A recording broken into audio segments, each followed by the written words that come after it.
their infrastructure is properly broken. Banking infrastructure hasn't been updated since the 70s, effectively. So like the technology these banks are running on, it's very old stuff. At the end of the day, you're competing for users, and users don't care about what happens in the background as far as this things works as they're supposed to, right? So Visa and Mastercard are going to become the accelerator of stablecoin proliferation. Like this is going to increase competition on banks. One day will replace, and we're going to be a bit more of a QR code based payment world, where instead of going through terminal, merchant would all have their QR code and they can just receive payments directly without having to go through intermediaries. But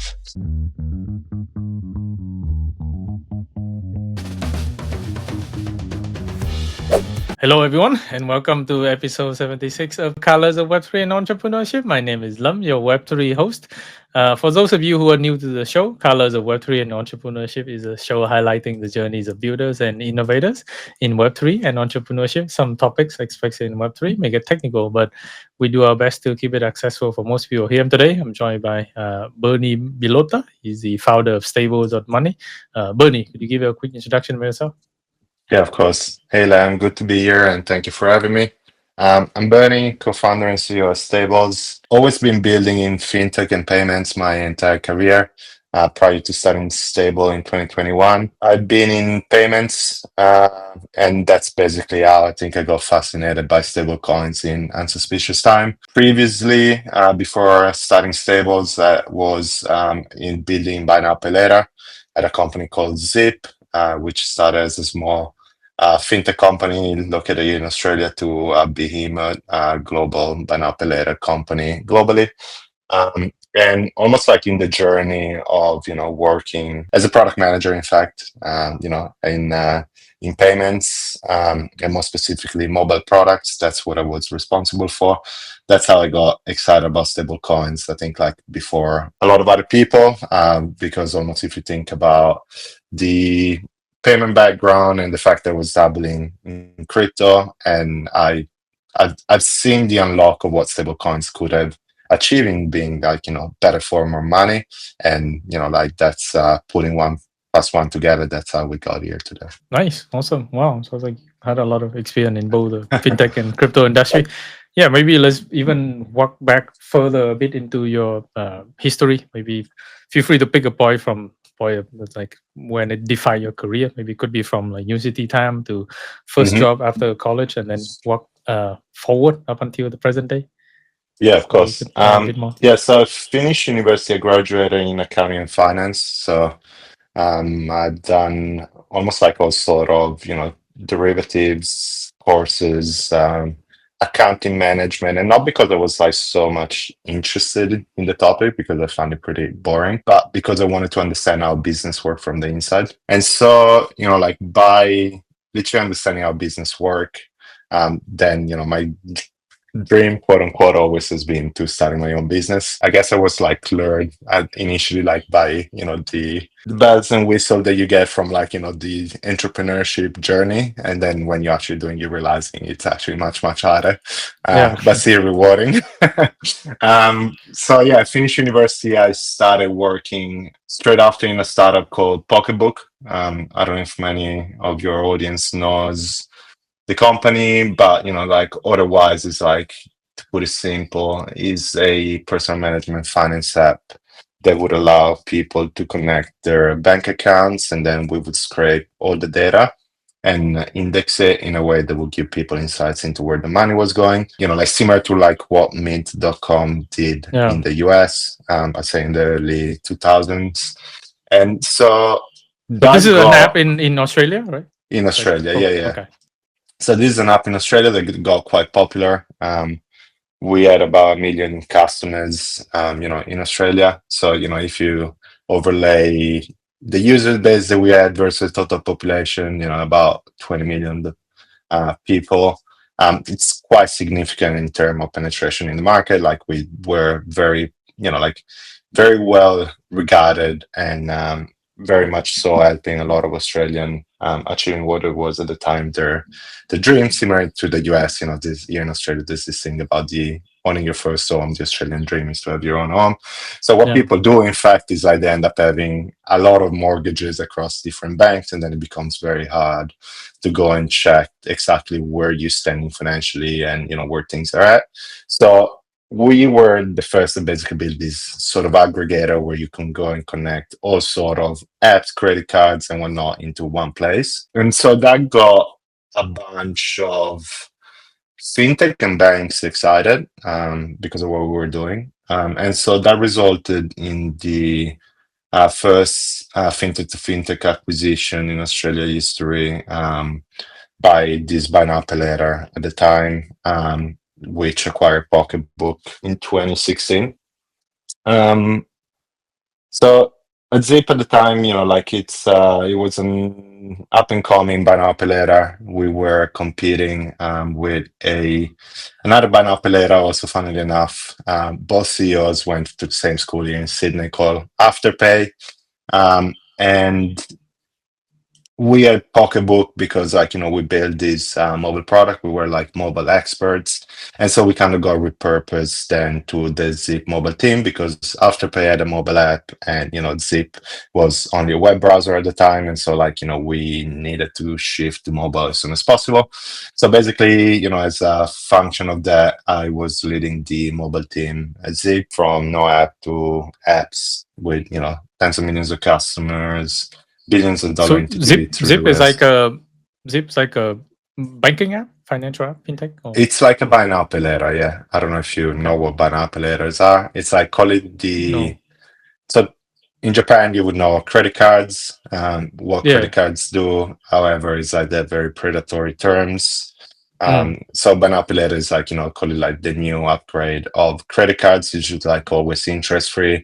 It's either buy something and paying for, or like you pay a minimum monthly to pay no interest on the remaining balance. Got it. Like buy now, pay later. Yeah, Right, correct. Yeah, yeah. yeah, yeah. So it's like Got it's it, got literally it. yeah, it's in they made it quite Yeah. quite in the name of the vertical really on what the product is, but it's a glorify better credit card effectively. I've been at Zip until 2021, and like almost at the time I, as mentioned, I've been working pretty deeply in the payment stack, in terms of call it repayments categorization, card payments, and we work with the likes of Visa, Mastercard, Stripes, ADN, like you name it. And so at the same time also was dabbling in crypto, and so stable coins were this boring new technology that not even that new, that arrives out of crypto, it's not something that would appreciate 1000x. It was mostly born out of giving crypto traders like a shelter to volatility. But almost like the unlock there was you basically get the value or the attributes that the dollar has, and then you put it on the blockchain. And so you create this almost upgraded version of the dollar, an upgraded version of money, which is Yeah. what really got me excited, because it was like, hey, hold on a second, sure, I can go buy Bitcoin, and then whenever I want I can sell it to USDT, but I could actually use this USDT sending across the globe without any intermediary, or and this kind of played out a bit later, in 2021, with the rise of DeFi and real world assets. More commonly, it's almost like the digital dollar. It's really what gives you access to our world and plethora of financial services. And so we got excited about stable coins, and we're like, hey, this is the future of money. The only problem with stablecoin there, and it was something that I think I've learned at Z and in my day at Pocketbooks and almost building mass consumer financial product, is that, number one, user in general are dumb, and I don't say this maliciously. I just say in the most amicable way, which is people they don't constantly think about their product or their Yeah. finances. And so like when it comes to those things, like at times you might have to make it like absolutely that simple. And so the same is true to money, right? Like unless you're a money professional, you don't necessarily understand or like use money in the day-to-day aside for buying and selling Yeah. things. And there's like so much more to it that therefore when you're thinking about new upgraded money, it's like you really need to make it to dumb it down at the same level of the fintech that people are using today, while also those fintech are still misunderstood in some aspects. So it's almost like the challenge was we need to take this brand new technology that although is a better form of money and an upgrade of our own, of the financial system, back to a place where everybody can use it. So like, like the concept of a wallet, what is a wallet? What is a chain? Like all of these things needs to go. What is gas? Like all of Yeah. these things needs to go so that you really just get the value core proposition, which is like $1 in your account. And so like that's how we basically started Stables, like back in 2020. And all started from like, a young Bernie working in fintech and getting passionate about payments and stablecoins. Nice. Cool. Yeah. So it's been like what 4 or 5 years now since that journey, right? Yeah, that's pretty cool. Awesome. A lot of So scars on my back, yeah. yeah. Wait, so did was stablecoin actually the first thing that you learned about Web3, or was that something else? No, of course Oh. not. I'd say Hmm. I think like the first time that like I got exposed, I actually still have this one of my biggest regrets, I would say, in my life. I was at uni in 2013, and so I was studying here in Australia. I had a bit of money, a bit of spare money, and because I was studying accounting and finance, I was like, I should definitely start investing now. I'm studying all of these financial concepts and accounting basics. I should start investing, but nobody teaches you how to invest at uni. And so I Yeah. was looking somehow at this thing called Bitcoin. If I think at the time it was actually like it just like paused the first one of the massive peaks that it went from a couple of $100 to $3,000, and at the time when then crashed back to 300.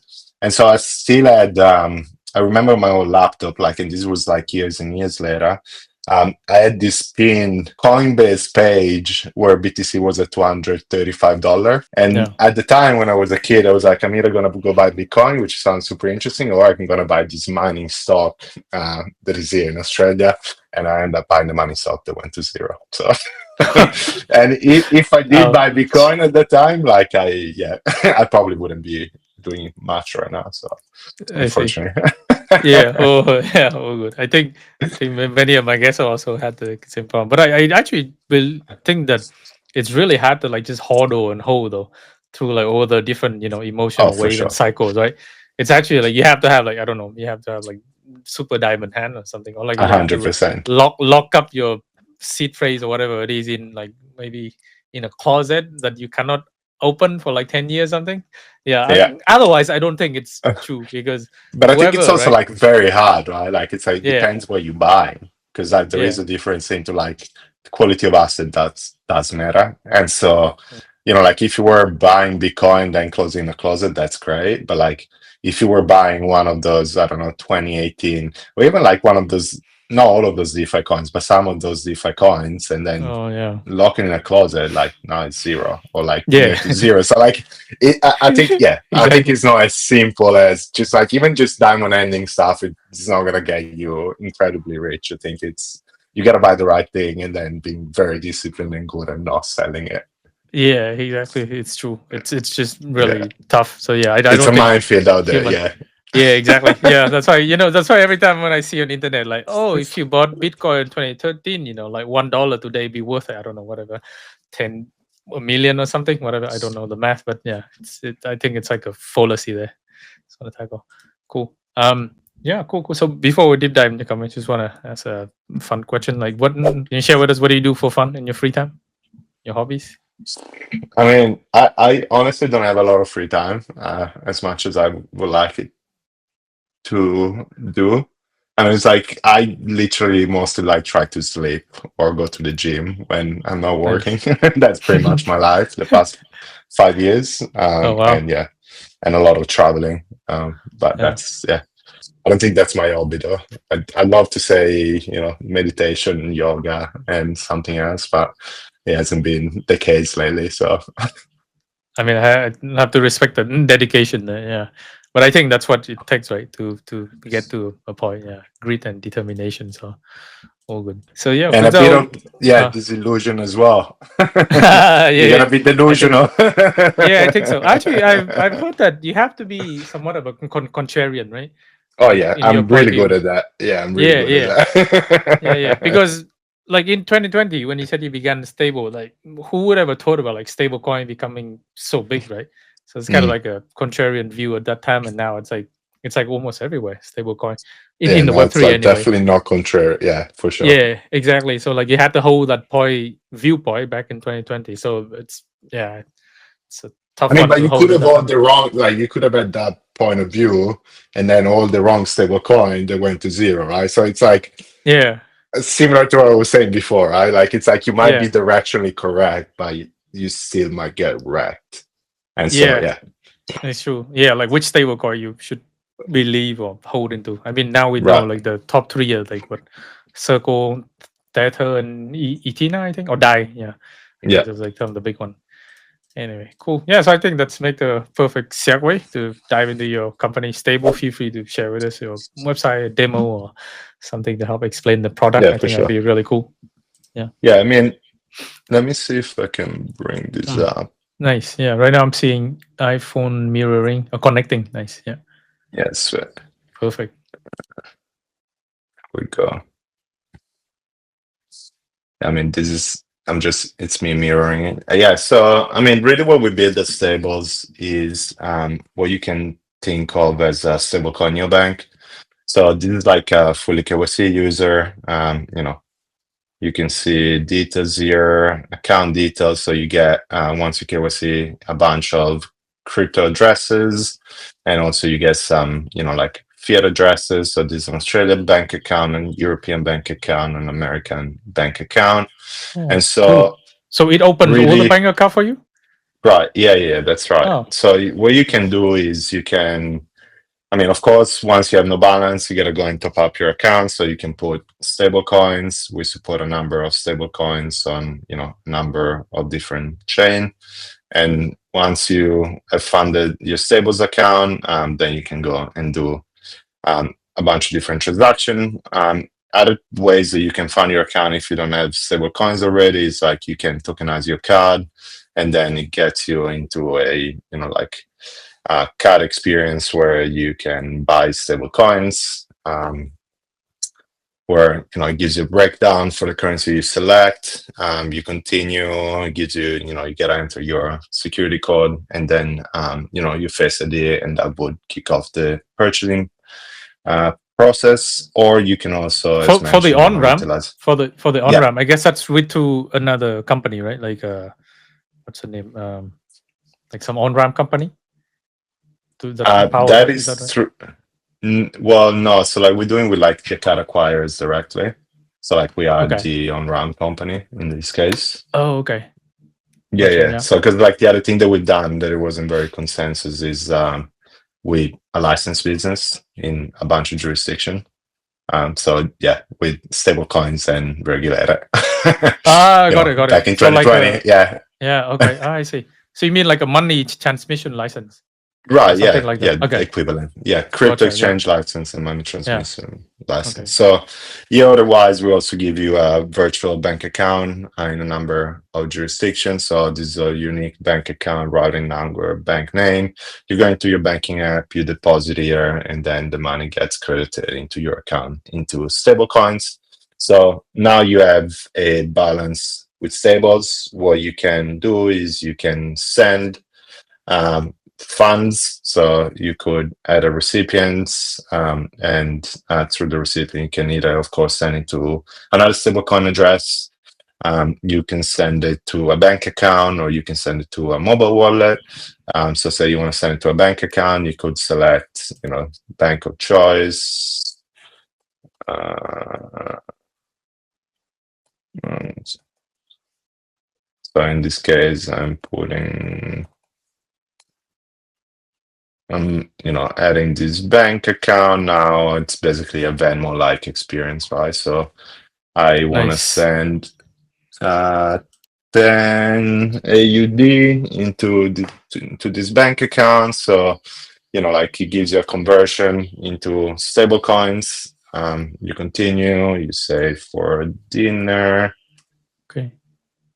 uh, or whatever you want to say. And Yeah. then, like you confirm your details, basically the funds get sent. So the recipient receive the local currency, the sender get credited stablecoin. So really, you can think of stable almost at the nexus between, stable coins and the real world, and we just like let that value flow through it freely.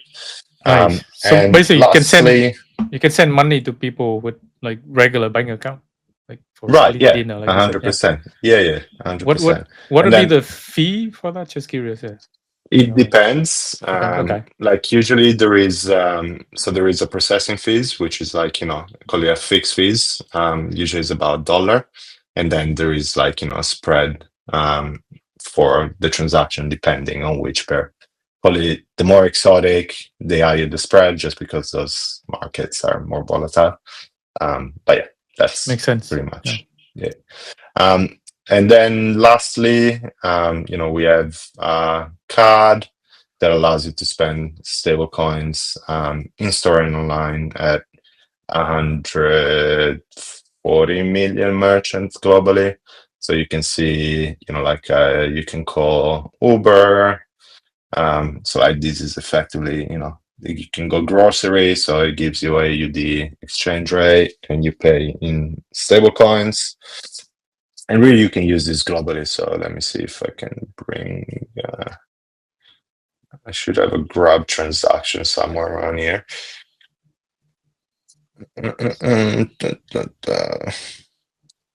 Oh, there Grab you go. taxi. Yeah. Yeah. So you see, like, so it's the same, like tie baht into stable coins. So like it really like doesn't matter where you're tapping.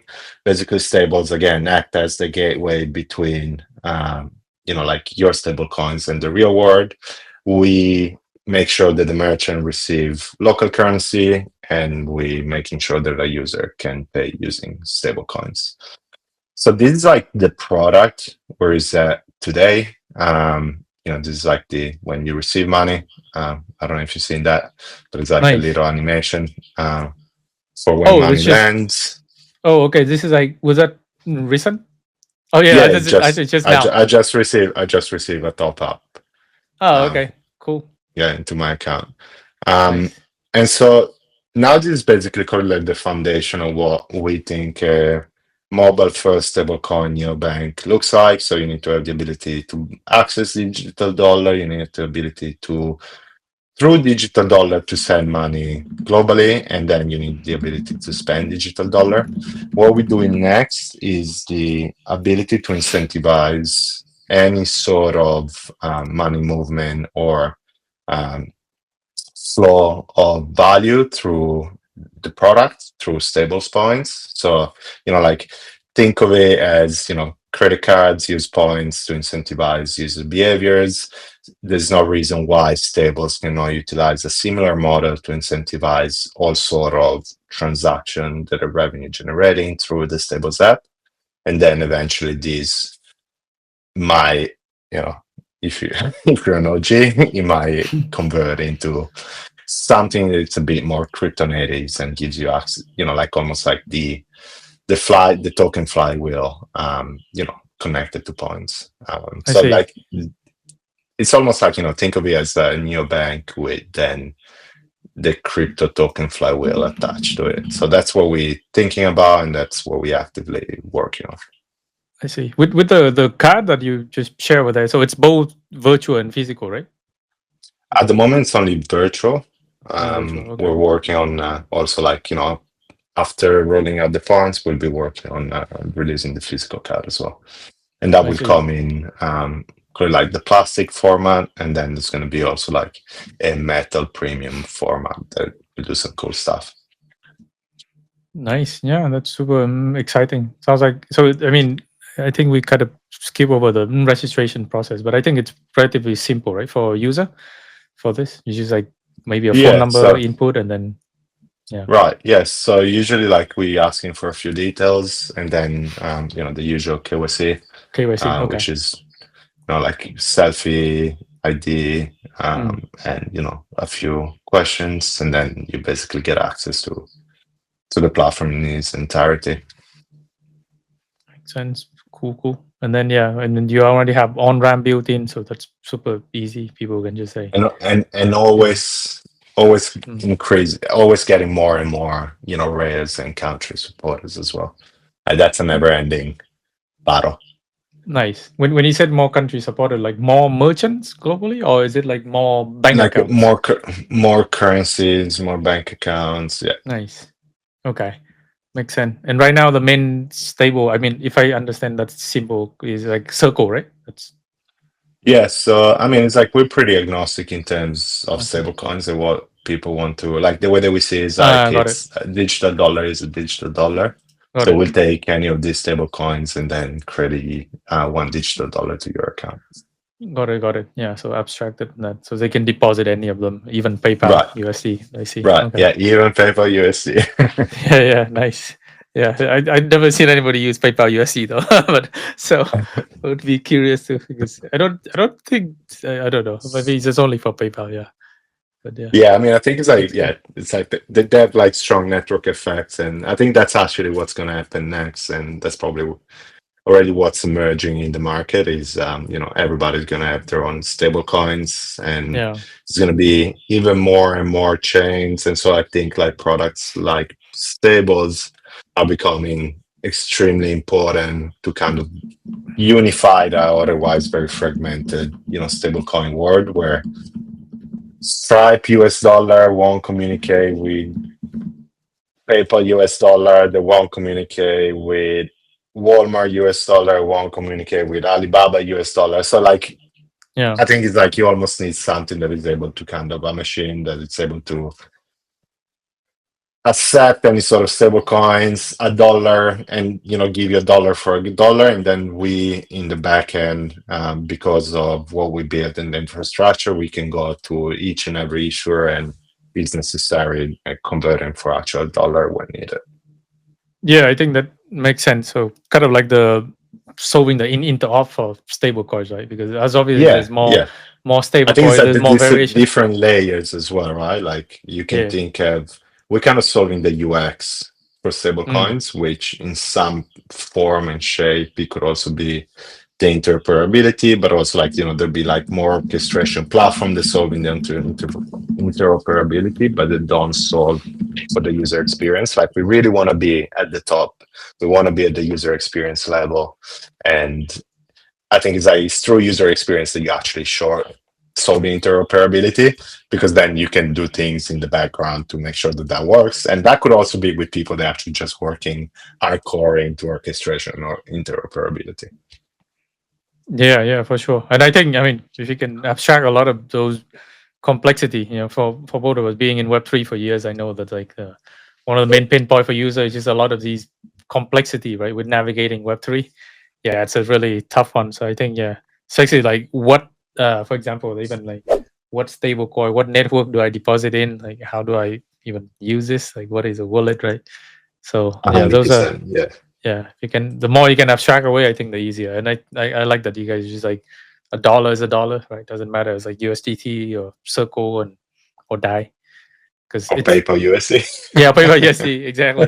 Yeah, it's I think it's quite unlikely that they will lose a peg. I mean, we have seen one of those like stablecoin lost a peg, right? But usually it bounced back like right away, as long as it's like sound fundamental backed by Right. real dollars, right? Or like Yeah. dollars That's equivalent, then yeah, T-bills, dollars. Yeah, for sure.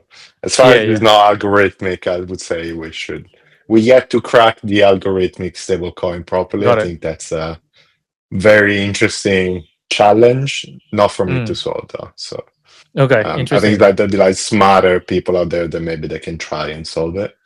Um, because I Mm. think it's like at the end of the day, like stablecoins, and this is actually something that, if I'm not wrong, the head of treasury in the US, Paul Bassett was talking about was, like how do you ensure that how do you ensure the dollar hegemony, and maintain the dollar as the reserve world currency? And it seems like the answer is stable coins, right? So because again, like stablecoins is a cool innovation, but it's not that new. Like it's still pushing for like something that is like it's still a bit of a lipstick on a pig type of things. It's way better Oh, than existing money, I think, but it's still money underneath, right? So it's still like the same yeah. old system, and so it still relies on the entire financial system as is. I think it's like the crypto punk kids that with really idealistic ideas into how we're going to rebuild the financial system from scratch. I don't think that's what stablecoin is. But potentially it could be like a new form of stablecoins if somebody goes and crack it, right? Like it's which is not backed by dollars, it could be backed by something else. And if you manage to get network effects, then that's how you get your, I'd say, like, very much so unstoppable dollar. Because right now it's still like money in the bank, right? So Yeah, I think it's a good challenge to solve, but it's, yeah, as I said, I don't think I'm smart enough to go and solve it. I see. Interesting. Yeah. No, I think focus on one area. But then, like, so you're saying, I guess you guys not adopting Ethena like stablecoin yet, right? No, As no, one of the we stablecoin. we we definitely will. Yeah, yeah. I mean, Okay. I think it's like Etina is. I mean, fundamentally, I don't even know if you could consider Etina a proper stablecoin as per definition. Yeah, it's I like don't think it is a stablecoin. algorithmic. Yeah, algorithmic back. It's like, yeah, I mean, it's like it's backed by assets, thick, but it's also like like the way that it works is basically by running a delta neutral strategy between centralized exchanges and their funding perps. So it's like basically that's how they, which is like a very smart and elegant way, but it's almost a derivative of a financial product rather than just a dollar being a stablecoin. That being said, I think they kind of cracked one of the aha moment, I think, of stablecoins for a lot of people is like when you not only you can hold the dollar and you can send it across anytime, but it's also like when that dollar kind of goes up in real time because of its composability, and its backing. And so like I think it's like the basically being amongst the pioneers. I mean, I think like Terra kind of started it, but then there were like a lot of things that were right with it, and you end up in a messy debacle. But like the Athena guys kind of like they refined it and done it properly. And so like now you see also like a lot of new stable coins that come into market that they have yield built in by default. And so they're passing, the T bills, the underlying backing back to users. But what Athena does is almost like, it's like when the funding yield is no higher than T bill yield, then they switch all the collateral to treasury bills, and so they pay you whatever 4 point something percent. But when instead, like it's moment of volatility and there's a lot of excitement, or I'll say like volume in the market, and people are willing to pay for either go long and short, then that's when holding USD really outperform holding T bills, and it could return up to 25% per annum, right? So I think is that that's a very smart, interesting model. Users are coming from like an emerging market, for instance. People are happy enough with accessing dollars as that a way better alternative than holding otherwise depreciating local currency at times at the tunes of 100% per annum. Whereby in more established market or economies, that's where yield becomes, a very, I think, attractive feature of stable coins, and where, like you see these yield bearing stable coins to getting more and more traction. So it's almost like you see USDT being predominant in the emerging market, and then I think you effectively see this yield bearing stablecoin becoming predominant in established. Interesting. Yeah, I think that's an interesting way you segment it. Like because I also seen similar thing where people in developing market, right? They just want to be able to beat inflation of their own local currency, right? Whereas like stablecoin, just holding it even stable is like already a huge gain compared to their local currency. I think Argentina is probably one of the biggest example here. Hmm. And then whereas in developed market, people are more, well, the stablecoin market a bit more mature, and people want to what is it? Want to beat the Fed minimum interest rate? What is it? The U.S. Fed Yeah, Treasury Fed, yeah, bond rate. It's like 3 or the 4% risk-free annual, rate. right? Yeah, that's The right. risk-free rate, Yeah, yeah, the risk-free rate. yeah, There you go. hundred Yeah, percent. yeah. So that's really cool. And then yeah, I also see the trend of like more and more company now is probably just like you said are planning to banks also. Banks, I think they want to launch their own stablecoin. I don't Hmm. see any reason why they wouldn't want to do it, right? It's like it's just like you said, it's like a more smarter form of money in a way, because the electronic is like it work across different rails and there's better properties for it than the existing one. But yeah, so I think they also looking into it a lot, and Yeah, for sure. I mean, and we'll also see. the fact that they'd be able, I think like banks seeing how much money Tether has been making, they're like, hold on a second, if I launch my own stable coins, it means I can eat that well as well. So yeah, I think that it started from like all the banks saying, oh, why stable coins to like everybody having or like about to have a stable coin playbook for sure. It's crazy the amount of money that Tether is printing, like every quarter when we look at like the amount of like billions. I think we're talking like Yeah, billions. yeah, yeah. Like huge Billions. scale there. Exactly. So what are the banks? And of course, if you look at like some Web 2 banks, like traditional banks, they have like probably hundreds of billions asset under management. So Hmm. just like looking at that scale, right? So obviously they see a huge opportunity here and they want to jump in. So I think that's all fair point. Yeah. Mm. So going back to your product, I'm curious, like so who would you consider to be like your competitors? And you're like a neo bank, right? So, but like whom do you have to compete against? Like, I mean, I think this is like very early days in terms of like it's basically day zero in terms of like thinking about what a stablecoins new bank is. I don't really look at like I'm not too concerned about the competitive landscape per se. I think it's still it's a new industry, and so you basically the more competition the better because it's just going to help validate the ideas and the direction of the business of your products. Um, that being said, I think like you could think of the likes of the Revolut, the Wise. I think that's the one that you're going to be end up competing with, regardless. Um, but I think it's like what you have on them is that like like company like ours, they just starting building on stablecoin infrastructure from day dot. These more legacy company are yes adopting stablecoins, but their infrastructure is still like kind of on legacy rails. And so the other day I was actually talking to a friend of mine who's a VC at one of the largest banks in the world, and he was basically telling me, Bernie, what you've done, it's actually remarkable. You built a bank, a quasi bank, like on stablecoin rails, and the way that you built it's exactly what banks would need to do and what they will do in the next 5 to 10 years because their infrastructure is properly broken. Like, like the banking infrastructure hasn't been updated since the 70s, effectively. So, like, the technology these banks are running on, it's very old stuff. And so when you're thinking about stable coins and building a bank on stablecoin rail on fully permissionless and 24/7 always on rails is much different than building it on infrastructure data back in the 70s that is effectively a database and a bunch of servers.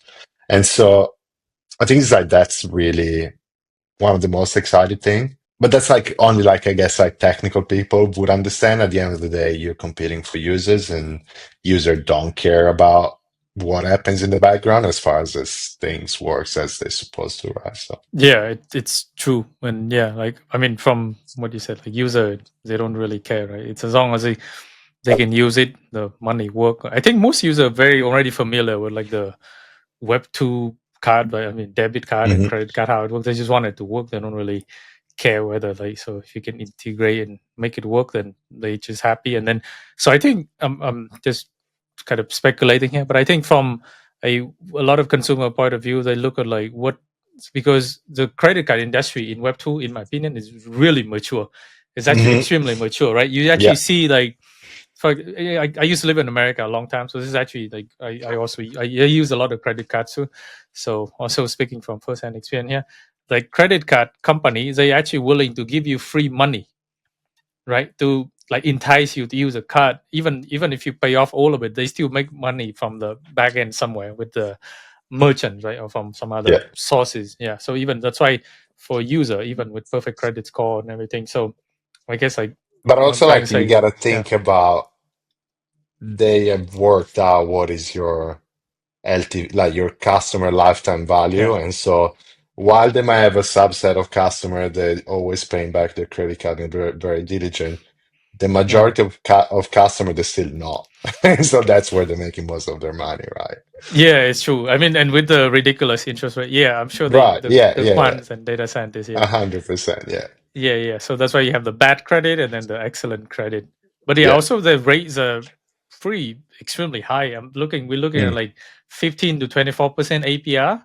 That's Hmm. huge, by the way, right? I mean, we're talking risk-free interest rate of like 4% and like Hmm. 24% interest rate on credit card. Oh my god, yeah. And then also on top of that, there's a bunch of these fees like on top. So yeah, I would say only minority would actually like pay off and make money. But in like just how America is, like for Americans, right? They Yeah, for like to sure. live in debt. So um But I think it's yes, like the interesting part here is that, and especially like, going back to stable coins, is like the effect of stable coins and stable coins link card. A lot of people, I think, have the misconception that almost like Visa and Mastercard are the competitor they're worried about stablecoins, but I don't think they are. I think they're going to be one of the main accelerator of stablecoin adoption, whereby the one that need to be concerned are the banks. Because, like Visa and Mastercard, they'll be like, they want to have a slice of the pie, and they're going to help distribute stable coins to merchant and making sure they do the settlement because they don't want to lose their share of the pie. But the one that like going to start having problem, then I think is going to become banks because it's going to be where the deposit goes of these people that they want to spend their money. So I think it's like that's about to, like, a bunch of things about to change because, like, again, like better infrastructure, better services, better products that can be built on stable coins coupled with like stable coin to link card. It's going to be at least the killer feature while you go and reach escape velocity for stablecoins. And then maybe, like, again, this is me speculating, maybe like stablecoin becomes so predominant that, like we get past the card model and then you can just do peer-to-peer payments and not even paying the 2% that you have to pay to cards issuers, right? So I think it's like that's almost the progression of things that we're going to see. Hopefully, or like, like we'll see, but like I think like bank becoming like this is gonna increase competition on banks to effectively improve their services. Um, Visa and Mastercard are going to become the accelerator of stablecoin proliferation between retail users because effectively more like the demand for dollar and the accessibility of dollar and the ability to spend dollar is going to become even more and more prominent. And then maybe one day we'll replace and we're going to be a bit more of a QR code based payment world where instead of going through terminal, merchant would all have their QR code and they can just receive payments directly without having to go through intermediaries. But maybe that's how it's going to play out. I'm not sure, but I think it's plausible. yeah. But I think your analysis is spot on though, in the sense that Visa and Mastercard, I mean, they still want to eat the slice of the cake, right? For whatever transaction it is, they still Always, gonna yeah, get a percentage. So I think it's yeah. a win. I mean, it is a kind of a win for them. So there's I guess, very little in incentive for them to like not Mm, adopt this. So yeah, they would definitely want to adopt 100%. this. Yeah, cool. Well, I'm curious about like if some of the numbers, if you could share. I mean, what is like you've been operating for 4 or 5 years, so just share with us some numbers or traction, uh, Yeah, how many so I users, mean, things like that. Yeah. we started the company in 2021. Um, we raised our seed. in at the end of in 2022, and then like then you go and build. So like now it's not even 2 years really that we're in markets, I would say, with the product live. So today we have processed north of $300 million in total payment volume. We have 50,000 plus users, and it's all been done without any marketing spends. It's been completely organic through word of mouth, which is pretty cool to see. But yeah, I mean, it's like these numbers are nothing. It's like the total addressable market is gigantic, and the opportunity is just like massive. And like I think it's like from the jump between 100,000 to a million is gonna go very quick. Once like this, it's become more and more prominent, and you go solve more of these like call it like UX problems. We're still like in a bit of a bubble, I think, in terms of crypto companies doing for crypto people. I think the big opportunity is gonna be really when normal people are starting to adopting crypto rails without knowing. And so like this is like really the world that we've been building and positioning ourselves for the past 5 years now. Yeah. Yeah. Well, I think that's quite impressive though. I mean, that number, because again, if we just even counting for like all crypto users, and yeah, for now, because I think most Web2 users still somewhat far off. I mean, they will come, right? We just don't know when the day is. But yeah, you I think jumping it's like you ship just to need to give them again like access to a product they understand, and usually what people understand is number goes up. So if you can yeah, give people access to a dollar account that goes up in real time and you can spend from, probably that's the killer combo. yeah. So like the you And that was bearing like, feature. yeah, Yeah, I mean, it's like, yeah, pretty much. It's like, I think it's like it's almost like the concept of a bank today. So what a bank does is it takes your money and it slices in 100 different, that you put in 100 different pockets. And so you have a balance here, a balance there, a balance there, a balance there.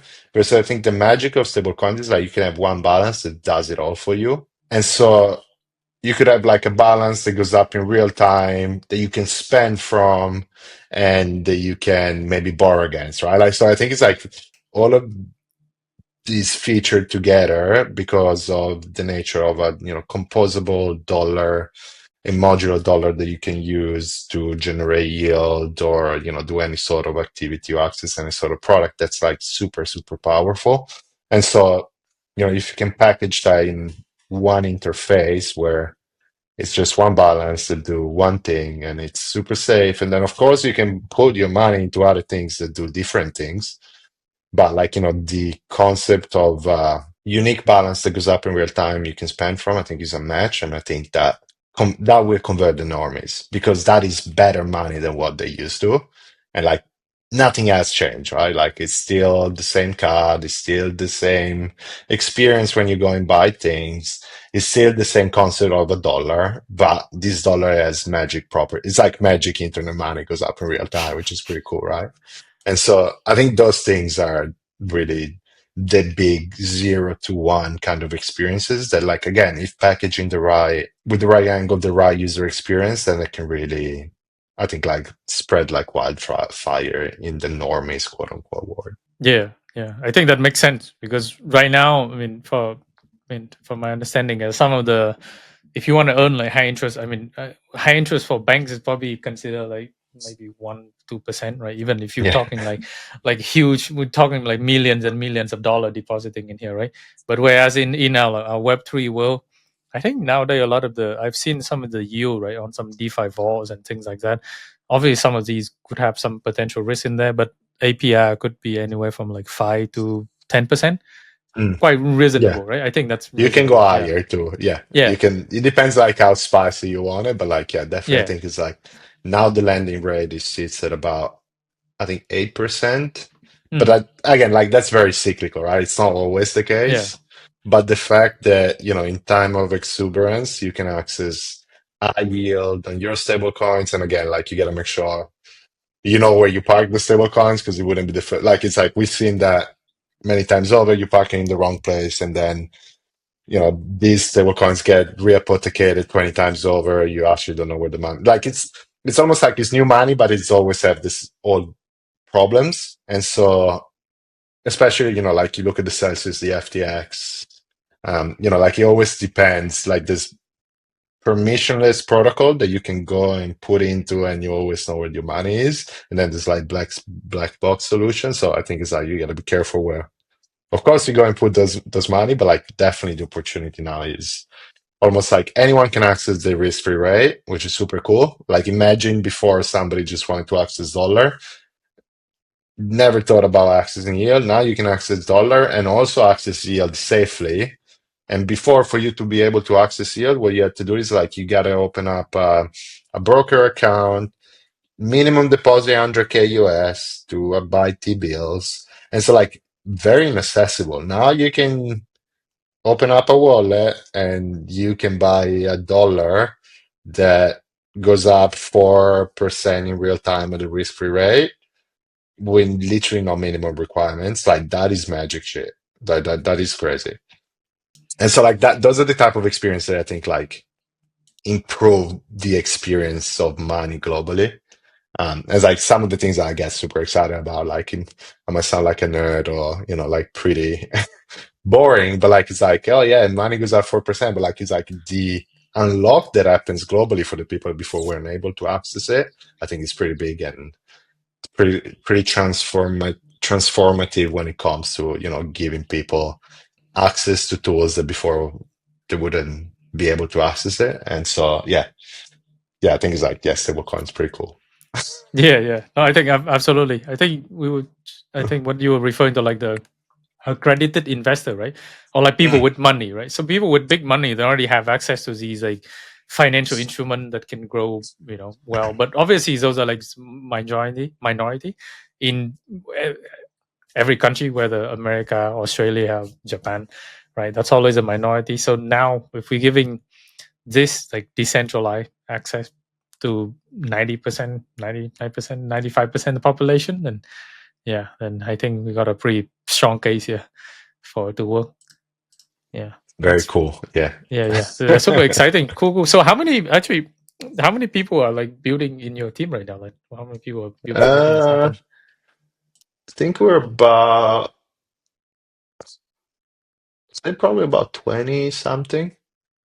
Um, Mostly around engineering and like FinOps, operation and compliance. Because again, like while you building on your infrastructure, the problems are always the same. You got to be careful about scammers. You Yeah, got to make sure the people that don't get defrauded or that don't do fraudulent activities with your rails. You got to KYC people. You got to be sure you can identify who you are, who they are. Like all the jazz. Plus, you got to build everything from scratch. You got to build the rail. You have to have great experience. So yeah, it's I think that's the like. I like to keep it, I think, small and a close, small group of people that's hmm like very hungry and very passionate about the problems that we're solving. And yeah. yeah, it makes sense. Yeah, I mean, because you said that your companies already have the MTR money transmission license and virtual exchange, so I think yeah, a lot of compliance need to be dealt with for sure.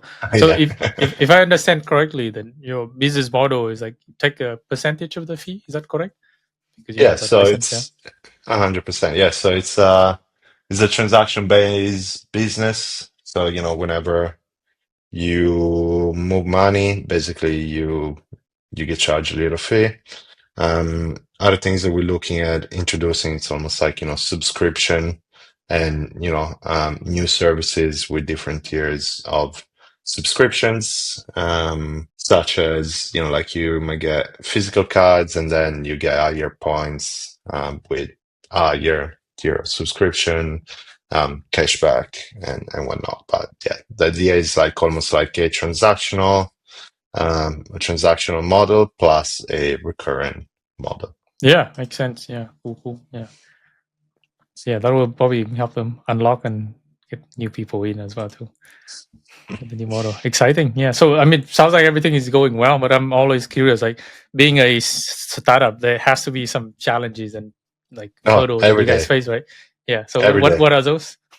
Oh, I mean, it's like from the moment I wake up to the moment I go to bed. It's people's problem, it's co-founders' problems, it's like funding problem, it's operational problems, it's compliance problem. Like it's like you name it, you have it. So it's like it's if anyone just tell you there's no problems, they're lying. Um, Yeah. if anyone just tell you one thing, they're lying. There's all sort of problems all the time, right? Like there's technology problems, stuff breaks in the middle of the night somehow because you made a change that seemingly was very small, and when you tested it was fine, but then when it goes to production, it breaks everything. So like, it's all the things that you can think of going wrong that usually happen. But then it's always about like how you, and which is like I think is like part of the founder journey. When I started 5 years ago, I was much more naive than I am today. Um, I'm not as, yeah, I say like a way more disillusioned. As I said, like, with the founder journey, it's like it's a lot of hard work. Like you gotta learn how to do very hard things, and running a company is not easy. And there's a reason why 99.9% of the company usually fails. Yeah. Yeah. Yeah. It's true. So like you gotta learn how to deal with problems and be okay with that. Yeah. Yeah. And I think the number of problems just keep increasing, right? Never like go down or Yeah, decrease. exactly. Yeah. Like I love it. I think it was that Biggie that was saying more money, more problems. So like it doesn't Oh matter. yeah. Yeah. Yeah. Yeah, so Yeah. like, Yeah. the bigger you become, the bigger the stakes. So yeah, I guess that's you gotta be learning how to be comfortable with being uncomfortable. I think that's Yeah. the real, yeah, the giveaway is that. Yeah, makes sense. And I think, yeah, I think no wonder why you said like you don't have a lot of free time. I mean, I'm always constantly having to deal with these problems like from morning to night. Yeah, it's a tough life, but it's also, I bet it's super rewarding and exciting though for sure. That I mean, I definitely guess not. yeah, it depends. It depends. I think it's like if you Hmm. looking back, you definitely go and say, "Oh my God, look how much I've grown! Look at how much I grew." But like, it's always sad in the moment to get that perspective. So important to usually step back and reflect at times. But yeah, it's yeah. I look forward to the time that I look back and be like, this was all, worthwhile and rewarding. Yeah, yeah, and then maybe at that time you'll be writing a book about this. I don't That's know. it. Yeah, Yeah, perfect. yeah. No, no, really. I've actually seen many like entrepreneurs after they sold off or Yeah, left the company right behind, and then they just begin write a book and I don't know doing some other appearance speaking like public speaking yeah, things like that. yeah, Yeah, yeah, yeah, yeah, yeah. that's Possible, like the possible. I next like could maybe yeah, consider it next exactly, yeah. phase. Or go into VC. Yeah, I don't know. That's Those it. are the typical routes that I have seen But you for know what? I actually don't founders. see many. I don't know. I don't think there's a lot of ex-founders being VCs yet. That's something that I've noticed at least. There's a Really? lot of money Huh. managers, at least Yeah. in crypto, maybe in crypto. I think it's Oh something yeah. true to crypto. It's like there's not a lot of ex-founder turning VCs. Hmm. But also because I think it's like if you're a successful founder in crypto, you just make so much money that you don't need to become a VC. Like you just do your angel investing. Yeah. At least historically, like there's a few people around here in Australia that just basically, yeah, Yeah. they go on the newspaper for how many penthouses they're buying. And Hmm. so why becoming a VC? I see. Yeah, I guess Yeah, another point could also be like the Web3 crypto industry is still quite young, so haven't a I lot of think so, exit yeah. yet, right? So maybe 100%, yeah. after you see a lot of these exit, right, and also I mean, because in Web2, right? I mean, Web2 internet company began around like in the 1990s, right, 95 and 2000, and I think the lifespan of a company from like founding to exit 7 to 10 years or 7 to 12. Hmm. I think that's the average, right? So after that, I mean, if they make good money, then they can leave and move on, right? But for crypto, it could be, yeah, I think we still haven't seen a lot of successful exit yet. But I think we have Yeah. seen a lot of failures, though, for sure, right? Oh, Many we did, companies yeah. have come. Yeah, But yeah, yeah. also, like, I think it's like a lot of exit. Oh, You yeah, like, I true, think a true. lot of people might not think about it, but like, basically, I mean, it's like some people, like, whenever you launch a token, that is a liquidity event, right? And so, like, Yeah. it's not many. It wouldn't be the first time that like somebody launch a token then is out because they got the liquidity and they're good to go. Just a couple more questions before we close out the show. One is Of like, course. how do you envision like the stable coin will evolve in the future? How would it play a role in our world going forward? Yeah, well, I mean, it's like my stake, which is something I kind of touched on briefly earlier, is everyone is gonna have their own stable coins. Maybe everyone is gonna launch their own blockchain. And so, like it becomes even more important to kind of go and solve the stablecoin UX problem. Like almost having a UX stablecoin layer such as Stables that goes and aggregate all sort of stablecoins and different chains into a simple to use interface. I also think that like, yield bearing stablecoins are gonna become a big part of it. So like when you're able to kind of like abstract away the complexity and you can just give people like, a magic dollar goes up in real time, that will change almost like, the way that people interact with money. Maybe, and I say maybe, I'm not sure whether that would ever happen. Maybe that will also push the ends of the Tether and Circle to, pass the yield back to their customers and their clients. But I mean, yet to be seen, really. I'm still not convinced that everybody cares about, like actually access to yield. But and I think that stablecoins will become the predominant form of money. The way that we transact, the way that we, send funds to each other, the way that we're going to spend, I think is all going to be denominated in stablecoins because it's almost like it's basically think of it as the evolution of communication when people used to write each other letters and then emails came through. I think this is basically pretty much the same is about to happen with money. There's no need for money to be slow, expensive, and take a while. It's all going to run on stable coins, and about time. It only took us like 55 years. Yeah. Yeah, cool. Yeah, I think that makes sense. Yeah, I mean, it's just like we had discussed a lot more and more traditional TradFi institution who want to launch their own blockchain and even their own stablecoin, right? And then so we'll see a point where I guess stablecoin will be used instead in place of regular fiat money, but it's still backed by fiat underneath, Hmm. right?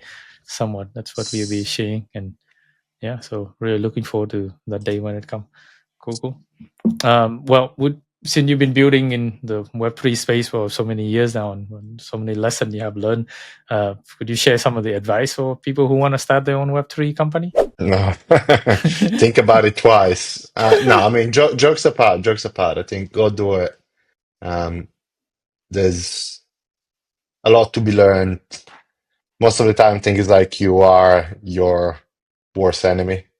So it's like, if you know how to handle yourself, you probably can know how to handle the rest. Um, I would just like make sure that you do it with the right people that have integrity and long-term thinkers. Yeah, I think there's a lot of grifters and a lot of extractor in this industry, like any other up and coming industry. So make sure you have your priority right, and doesn't mean that you're gonna succeed. And what like it's hard, but definitely just do things in a way that you can go to bed and knowing that like if you end up on the newspaper tomorrow for whether it's good and bad, it's like that you acted with integrity and yeah.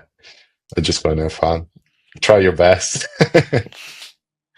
Yeah, yeah. I think that's very sound advice. Yeah, because if you live with integrity, then you can at least like even if you fail, you can survive to take on a Right. new challenge, right?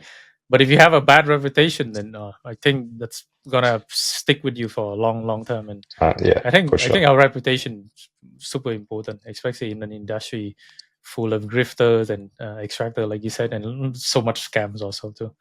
So I think it's definitely, like, and again, like it doesn't mean that you like everybody makes mistakes, I think, right? But as yes, far as you have the right intention and you acting with integrity, then people will know that.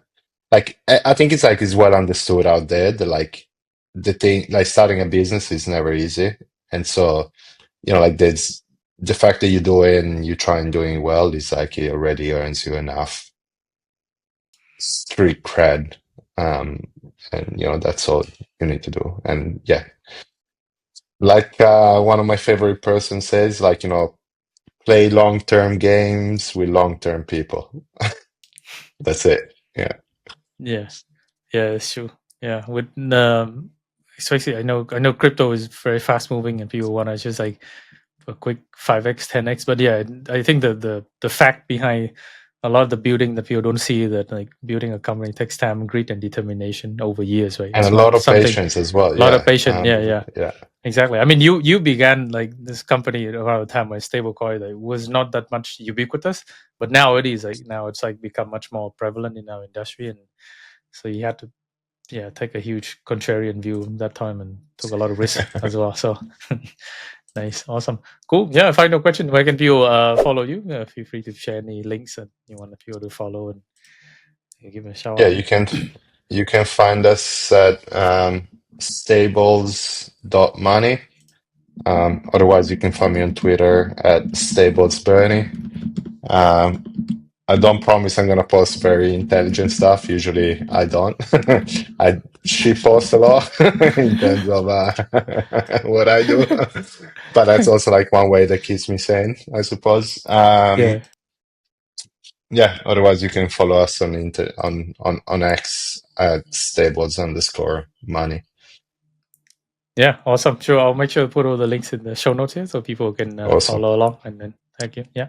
Once Sounds again, good. Bernie, thank you for joining the show today. It's been really fun chatting about your company, Stables.money, where the future of stablecoin is heading, and hopefully one day we'll see a lot of magic internet money become the norm in our life, right? Yeah, that's a hope. So thank you. 100%. Yeah, cheers. Man, thank you for having me. Yeah, It was pleasure. great being here on the show. And we're back to my studio. What do you guys think about what Bernie and his team are building at Stables.money? If you're a user of the platform or a user of the card, Stables card, Bernie and I would love to hear from you. Please leave a comment below. For the next episode, we'll be taking a break from the Web3 world to venture into the entrepreneurship world to talk to Santos, a entrepreneur based in Japan. And he runs Studio Vale. Studio Vale is a Tokyo-based creative studio specializing in procedural graphics, environment renders, and character illustrations, blending global and Japanese insights to craft immersive, game-ready visuals with passion and precision. If you enjoyed this episode, please give a like and subscribe. It means a lot to me. Thank you for watching, and see you next time.